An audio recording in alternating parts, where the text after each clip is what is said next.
I ran into this last week. Here's what fixed it for me. Changing your email on TikTok is pretty straightforward if you follow these steps. Step 1. Open TikTok app. Launch the TikTok app on your device. Make sure you are logged into the account for which you want to change the email. Step 2. Go to Profile. Tap on the profile icon located at the bottom right corner of the screen.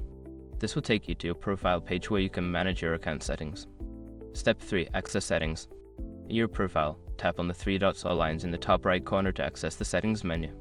This is where you can manage your account information. Step 4. Select Manage Account. In the settings menu, find and select Manage Account. Here, you will see options related to your account, including email settings. Step 5. Change email. Tap on email and enter your new email address.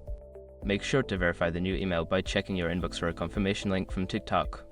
If you don't see it, check your spam folder. Changing your email on TikTok is simple once you know where to look.